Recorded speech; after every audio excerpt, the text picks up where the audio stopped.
Hello and welcome to this special show on Rajya Sabha television wherein we take a stock of India's fight against COVID-19. Now, there are several aspects to this particular fight, and here in this particular show on Rajya Sabha TV, we bring in detail all these aspects to you. I am Vishal Dahiya, and today we're going to talk about sero surveys. Now, there are several sero surveys which have been conducted in various cities. The results are trickling out.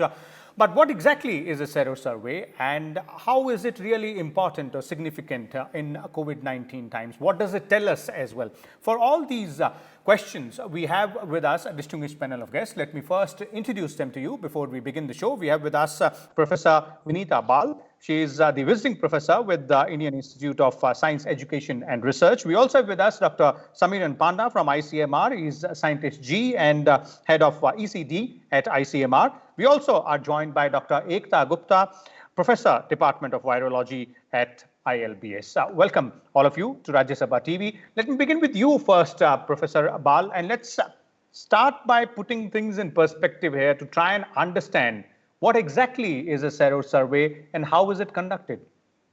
So sero survey is sort of a shorter version of serological survey because it's a mouthful otherwise. But it is conducted by collecting serum samples. Serum is part of the blood, the liquid part of the blood.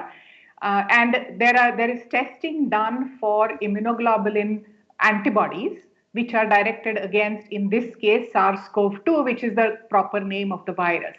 So sero surveys are about detecting levels of SARS-CoV-2 specific antibodies in a population, and that is why it is called sero survey. So it is a sampling procedure so that an estimate about what is going on in the population can be arrived at. We don't need to sample every individual, but only a subset is sampled to make estimates about what's going on in the survey. And these sero surveys have to be very specific in the sense antibody detection has to be very specific for the virus. Otherwise, the results that we get are not necessarily accurately interpretable. But we can possibly talk about it in a minute or two for the next questions. Okay, we'll come to that part as well. But what's the difference between the usual tests conducted to detect COVID-19, for example, the gold standard test, RT-PCR, or antibody test, or antigen tests as well, and the tests which are conducted for sero survey? Is there a difference there, or are these same tests? So, no, they are very different tests. Well, you mentioned three different tests. The RT-PCR test as well as the antigen test are done to detect the presence of the virus in the body. And that is the normally early stage of the infection. At that point, normally antibodies are not present. So as the infection progresses, either the person would fall ill, when that it becomes a case, maybe need hospitalization and so on, but large number of individuals remain asymptomatic. But whether they are asymptomatic or need hospitalization in some form, because they are infected, their immune system will start mounting an immune response, and antibodies is one form of immune response. So sort of from day 10 onwards, after exposure to the virus, antibodies become detectable. So virus test and antigen, RT-PCR and antigen test are for the diagnosis of the infection, but antibody test is meant only as an indicator. It is not a diagnostic test. Okay. It's only an indicator, not a diagnostic test. We'll come to the significance and interpretation of results as well of the sero survey. But let me first bring in Dr. Panda here. Dr. Panda, your views on sero survey as it is, the serological survey, as Professor Bal said, in terms of the way it is conducted and its significance. Perhaps we can start with you. Yes, in continuation with what Professor Vinita Bal said, anything that is foreign to us, an organism that is foreign to us and gets into us in our body or in our system tries to fight it out. And one of the ways to fight or ward off the infections are to produce proteins. And these proteins are produced by our immune system, and these are antibodies. So as we cannot see wind blowing, but if we see that the leaves of the trees are moving, we say, hey, the air is, or the wind is blowing. Similarly, if there is production of the specific antibody developed against a particular virus, we are not seeing the virus, or we are not isolating the virus, or we are not using an electron microscope to see the presence of the virus in a body tissue. But the indirect indication of the virus getting into our system gets reflected by the production of a specific antibody that Professor Val was talking about. And that is an indication that I got infected or exposed to the virus at some point in time. And in response to that, my immune system developed the antibody, and it has left an imprint behind. So it's something that happened to me in the past. So presence of antibody, which is detected during a serosurvey, and when that is done, when that's known, let's say if we tested 100 people, out of that 20 or 30 people in their blood, we saw the presence of the antibody. That means out of 100, those 20 or 30 got exposed to the virus sometime in the past and were capable of developing the antibody. And we are seeing that now through the serosurvey. So that's exactly what happens. And it gives an idea about the transmission that happened in that population group sometime in the past. Okay. Let's now come to a specific serosurveys or tests which have been conducted and their results, and try and understand what it means. Let's start with you, Dr. Ekta Gupta. Since this is the second serosurvey which was conducted in Delhi, the results, if you could explain them to us and perhaps what they actually mean for city-state like Delhi.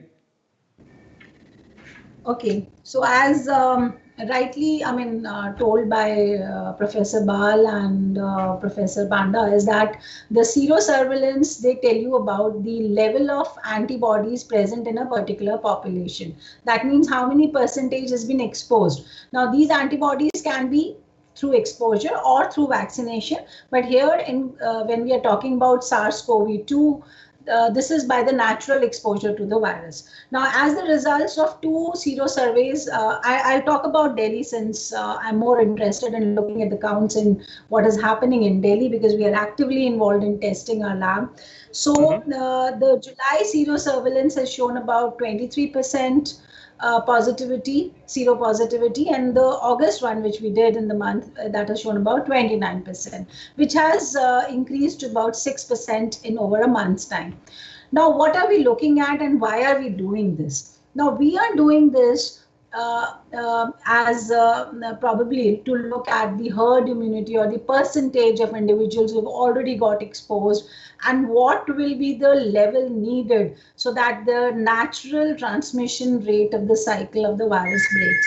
Now, before starting to this, let me tell you, it's like a bit complicated epidemiological terms, is that there is a basic reproduction rate, means the capability of a virus to get transmitted from one person to the other.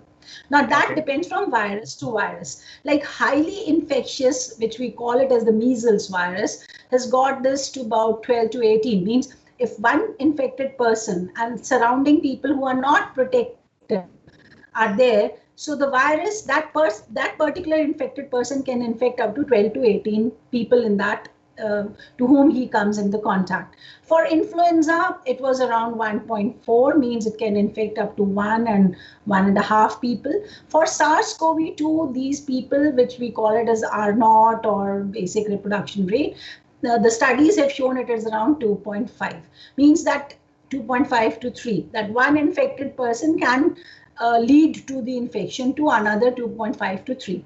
Now, this is the infection. Now, how we calculate protection is by a formula, which is the inverse of this R0, 1 minus, there is a formula.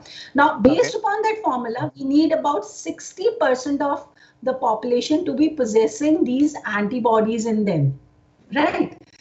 Then the transmission. Now, Delhi has shown an increase of 6% from 23 to 29, which if we go by being very optimistic is an increase, and if nothing is done, the same rate it is going on, and Delhi is actually showing a plateau. It is actually showing, we are doing in and out PCR testing and antigen testing, we are seeing less number of infections. So this will take another 6 to 8 months to reach to 50% to 60% by this the same phenomena goes on. So by January next year, I think 60% of us will naturally get exposed, and then the cycle can break. Now, if artificially you can increase this immunity by getting vaccines or something, and you acquire 50 to 60%, then this and then again, you really have to work on it, whether this herd immunity will really help you or not. But this is the speculation, and that is why the optimistic hope we have got out of the results we have seen from Delhi. Okay. Professor Bal, Sero survey has been conducted in various other cities as well. For example, Pune, Mumbai, and few more others. And some states are now taking up, like Haryana is taking up Sero survey at a very large level at all districts. Now, what I want to understand here, if you look at the results of Sero survey in other cities as well, what's the correlation between the Sero survey results and the concept of herd immunity? I think herd immunity is still very far for us anywhere in India.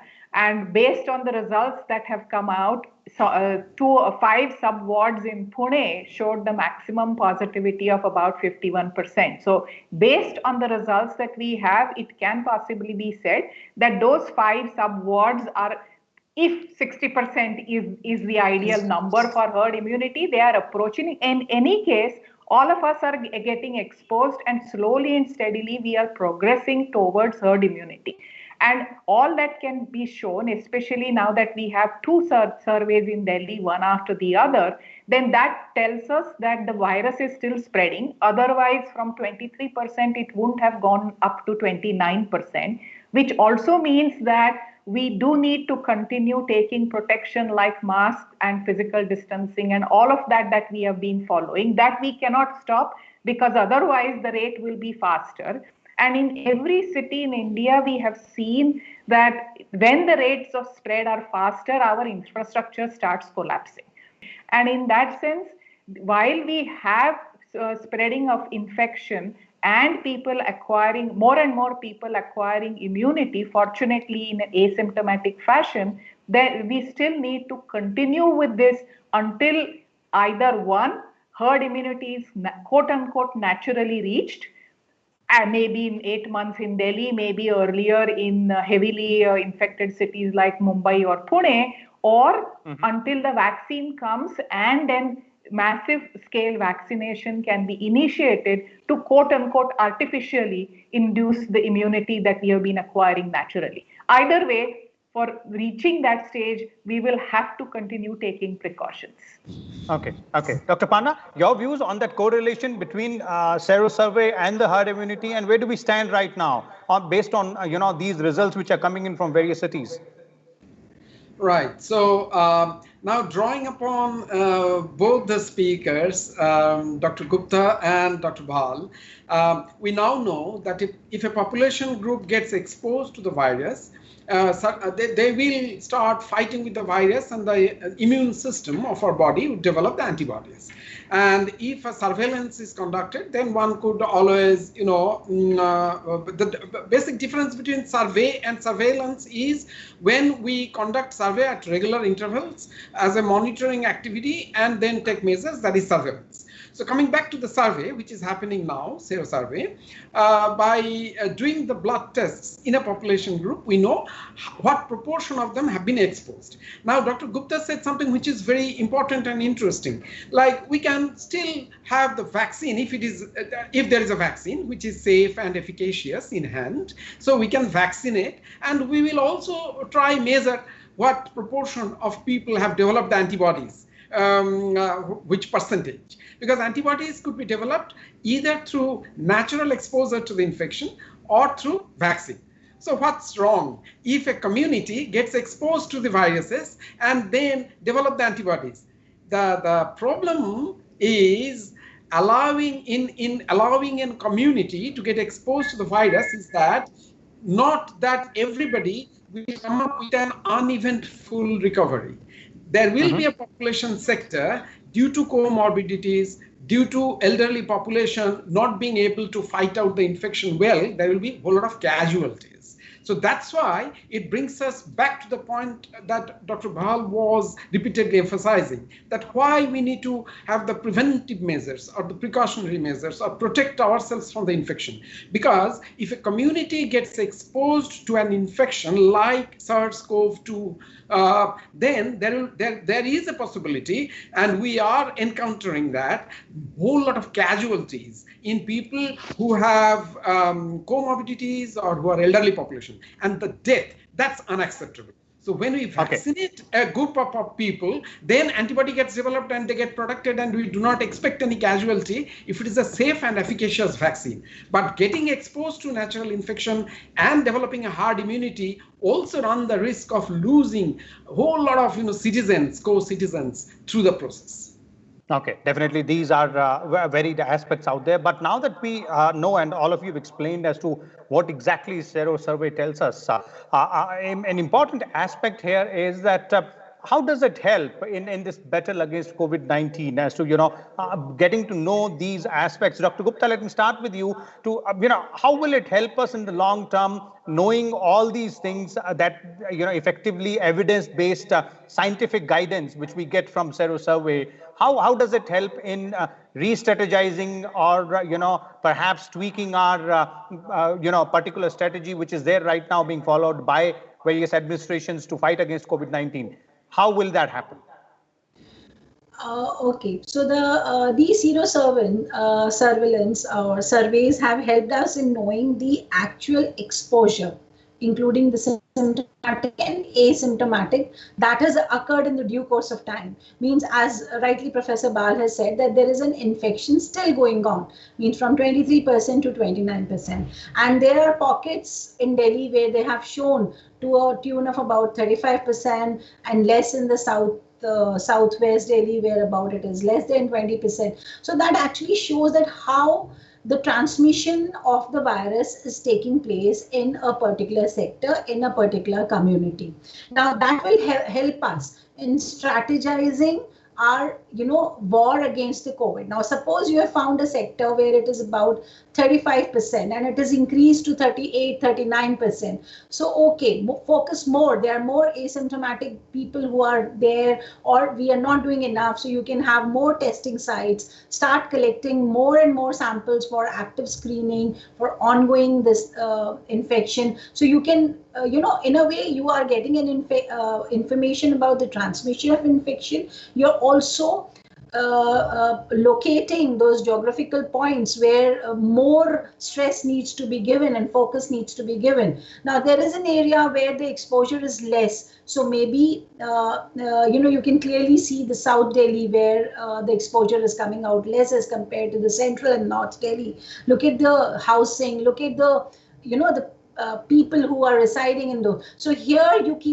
have to, because they are more prone to getting an infection in the future. So you have to intensify your information, education, and other activities. Your IEC activities need to be stressed upon, that keep on following the social distancing, wearing masks, sanitizing, because you really know that the population here is not exposed to that much of the virus. So these are the ways we learn from these Sero surveys, which we call it hotspot mapping in a particular district. And you spot those hotspots, you focus that what kind of activity needs to be focused there. If in a north where you are having a 35% an increase is coming, there are not enough of testing centers. So please allocate more testing sites there. They can be more asymptomatic or patients. People are not able to reach to the testing, and that is why by these Sero surveys you have picked them up following. And so you can actually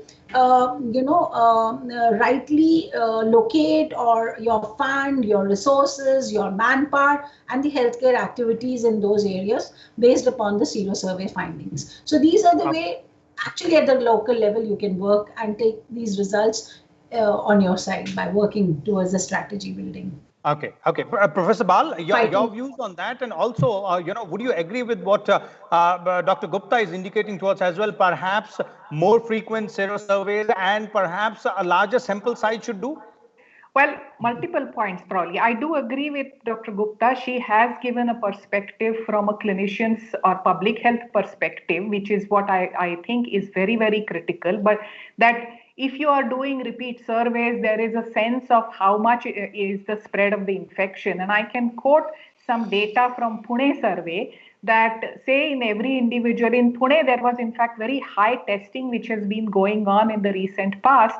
And if the rough numbers to quote was that out of 100 population, limited to the 5 sub-wards that were surveyed, about out of 100 people, about 8 people were tested. So whether they were symptomatic or asymptomatic is not what I'm talking about, but 8 people were tested for the virus and 50 people turned out to be antibody positive. So we obviously have a major gap even in a city which is currently going full swing for testing, that we are not able to test, which means all those people who are positive today actually have helped in spreading the infection without ever realizing that they were spreading. So sero surveys may not help in necessarily curtailing this, but there are also academic aspects which I would highlight. And 2 points I would like to say. For example, there are seropositives today, IgG positives as well as IgG negatives. So if we take the antibody positive and antibody negative as 2 groups, how do they individually progress? Because this is a new virus, we do not know for how long the antibodies developed by the infection would last in any individual. So if we take the antibody positive individuals and track them over a period of time, we will get a sense of how long the antibody was there in the individual, and if it is going away in 2 months or 3 months or 4 months, does that mean such individuals also will need another avenue to generate immunity, as in a good vaccine? Okay. If there are negative people, then those also should be tracked. So repeat surveys would help that how much is, when do they acquire immunity? So because this is a new virus, there are many interesting biological and immunological aspects also, which will be the offshoots of repeat serological surveys. So public health perspective as well as academic perspective, both are possible to get out of repeat surveys that are being conducted. Okay. So there it is. You not only get help in the research and development of vaccine, but also on the ground when you talk about clinicians or daily battle with COVID-19 virus on the ground. Let's have concluding comments from you, Dr. Panda, on all these aspects. The way it is really important for us and how it might play out if we give more importance or perhaps make it more frequent, that is sero surveys and that this evidence-based scientific guidance. Okay, so as I am told by my friends who are in different media and journalism, they say that never say things more than 3. So I'll just say 3 very important messages related to the sero survey. 1, if a state or a city or a ward is conducting a sero survey, then it is a locally generated data which would drive local decision making. So that's my message number 1. Message number 2, if sero survey is conducted at regular intervals and there are at least 3 time points sero survey, one could always try have a handle on the trend of transmission of the infection. That's the message number 2.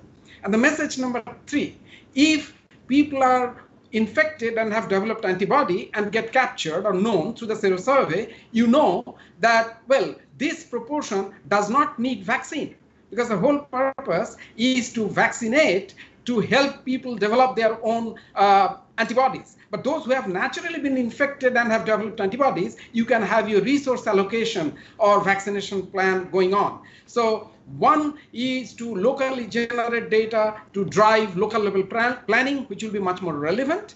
The second is 3 time points or more data would help us to understand the disease transmission dynamics. And third, if some proportion of a population group is already infected and have been able to generate antibody, the rest would probably be prioritized in terms of vaccination.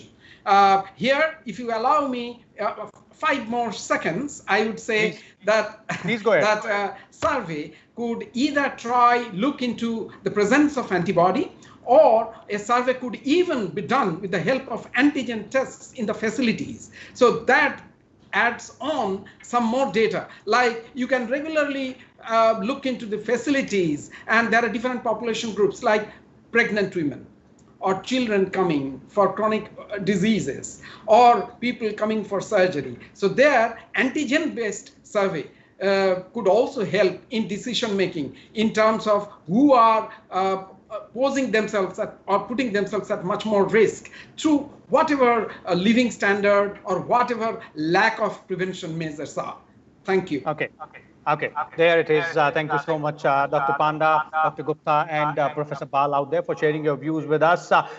This is all about sero surveys, evidence-based scientific guidance for our policymakers to go ahead and tweak their decisions as the virus progresses, because this is a dynamic situation. It's a new virus. We're learning about the virus every day and are accordingly modifying our responses as well. And sero surveys do give us that data based on scientific evidence to make those decisions. Thank you once again to our panelists and to our viewers. We would once again like to request that the first and foremost barrier against COVID-19 is to wear a face mask, and please ensure that you have one on your face when you step out of your house. Keep watching Rajya Sabha Television. Thank you.